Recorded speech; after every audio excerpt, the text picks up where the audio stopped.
Hello friends, welcome to my channel.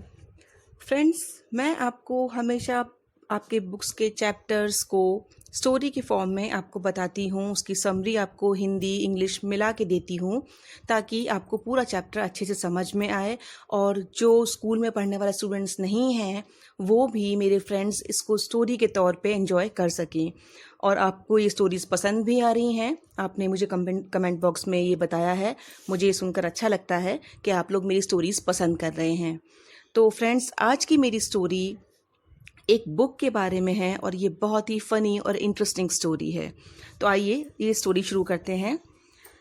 इस story में 25th century के बारे में बताया गया है।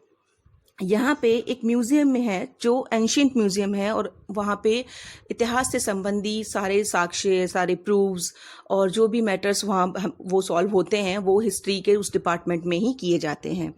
ये डिपार्टमेंट 20th सेंचुरी का है, यानी 20th सेंचुरी के हिस्ट्री के बारे में इस डिपार्टमेंट में खोजबीन की जाती है।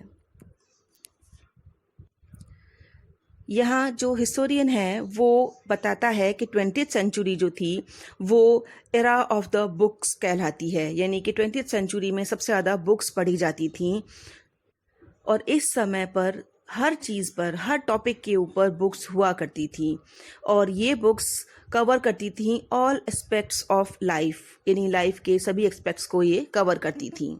वो बताता है कि जो मार्शियन पीपल होते हैं उन्होंने एक बार 2040 में अर्थ को इन्वेड करने की कोशिश की, लेकिन उन्हें ये जान के सरप्राइज़ हुआ कि वहाँ इतनी तरह की बुक्स हैं और वो बुक्स समझ ही नहीं पाए कि बुक होती क्या चीज़ है। और इसकी वजह से एक बुक ने पूरी अर्थ को सेव कर लिया, यानी वो इन्वेडर्स अर्थ के ऊपर अपना कब्ज़ा नहीं कर पाए। जब वहाँ खड़े जो लोग हैं वो पूछते हैं कि भाई ये सब क्या है, कैसे हुआ, तो वो डिटेल में बताता है कि the ruler of Mars the mighty think tank, यानी थिंक टैंक नाम का एक रूलर है मार्स का जो बहुत ताकतवर है और वो बहुत ही प्राउडी क्रिएचर है और अपने अलावा किसी को कुछ समझता ही नहीं है।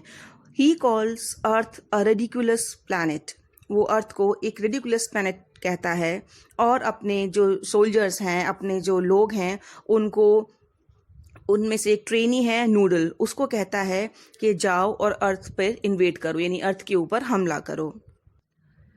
अब ये लोग निकलते हैं अपने प्लेन में वापस। जब वो लैंड करते हैं तो उन्हें पता चलता है कि वो सेंट्रल विले पब्लिक लाइब्रेरी में उनका जो प्लेन है वो लैंड हुआ है, लेकिन वो लाइब्रेरी का मतलब नहीं समझते थे, वो बुक्स का मतलब नहीं समझते थे। So they were puzzled, as they were not familiar with books के बारे में वो कुछ नहीं जानते थे। They do not understand what are those thousands of objects, यानी जो बुक्स थाउजेंड्स वहाँ पे लगी हुई हैं लाइब्रेरी में, वो समझ ही नहीं पाए ये ऑब्जेक्ट्स क्या हैं। अब उनमें एक सार्जेंट था ऊप। ऊप सोचता है कि ये बुक्स जो हैं वो हैट्स हैं, सर पे पहनने की चीज़ हैं। वो उनको सर पे रखता है लेकिन सब कुछ सही नहीं लगता। जबकि think tank calls them sandwiches, वो सोचता है कि ये सैंडविचेस हैं। जब उसके जो सार्जेंट हैं वो उसको इन्फॉर्म करते हैं कि यहाँ पे एक ऐसी ऐसी चीज़ मिली है, तो उसे भी यही लगता है कि ये सैंडविचेस हैं और वो उनको ऑर्डर करता है अपने क्रू को कि इनको खा के देखो। अब जब नूडल उसको खाने की कोशिश करता है तो वो सैंडविच जैसा टेस्ट नहीं देता और उसको लगता है कि नहीं, ये खाने की चीज़ भी नहीं है। तब और गैसेस लगा जाते हैं। एक गैस ये लगता है कि शायद ये कम्युनिकेशन की डिवाइसेस रही होंगी, एक दूसरे से बात करने के लिए कोई डिवाइस रही होगी। थिंक टैंक उनको ऑर्डर करता है कि ये जो बुक्स हैं, ये जो चीज़ है तुम्हारे सामने, ये लिसनिंग डिवाइस है, इसको सुनने की कोशिश करो। वो कोशिश करते हैं लेकिन उन्हें कुछ सुनाई नहीं देता। तो नूडल एक अगला सजेशन रखता है कि शायद जो अर्थलिंग्स थे वो इनको देखते थे, ये देखने की डिवाइस हैं। लेकिन वो लोग जब उसको देखते हैं और उसको समझने की कोशिश करते हैं तो उस पर जो लिखावट है, जो लिखा है, वो पढ़ नहीं पाते, समझ नहीं पाते और इस कंक्लूजन पे पहुंचते हैं कि ये लाइंस और पिक्चर्स जो इसमें बनी हुई हैं वो किसी तरह के स्पेशल कोड्स हैं। अब थिंक टैंक को लगता है कि इन लोगों के दिमाग ने काम करना शायद कम कर दिया है, इसलिए वो उनको ऑर्डर करता है कि जो तुम्हें विटामिन्स दिए गए हैं वो खाओ ताकि तुम्हारा दिमाग तेज़ी से काम करने लगे। वो अपने मालिक का ऑर्डर, अपने मास्टर का ऑर्डर फॉलो करते हैं और उसको खा लेते हैं विटामिन्स को, लेकिन फिर भी वो बुक को पढ़ने के काबिल नहीं बन पाते। वो लाइंस अभी भी उनके लिए मिस्ट्री ही रहती हैं। तब उसमें कुछ जो थोड़ा बहुत लिखा हुआ था उसको किसी कोडिंग लैंग्वेज समझते हुए वो उसको पढ़ने की कोशिश करते हैं, तो उन्हें पता चलता है कि उस बुक के अंदर कुछ लाइंस लिखी हैं जो mistress Mary and her garden of cockle shells and silver bells, ये एक पोइट्री थी जो उस बुक में लिखी हुई थी। एक्चुअली वो एक पोइट्री की बुक थी, लेकिन वो उसको कोड समझते हैं।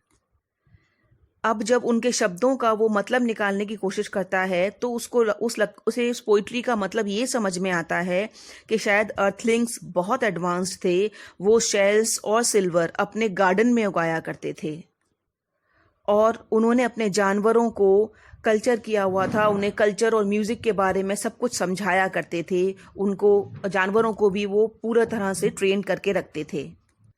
और उस पोइट्री की लाइंस से वो ये सोचता है कि शायद उन लोगों ने मून पर इन्वेजन के लिए अपने जो धरती की गायें हैं, काउज हैं, उनको इन्वेजन के लिए भेजा है मून पर, यानी मून पर अटैक करने के लिए।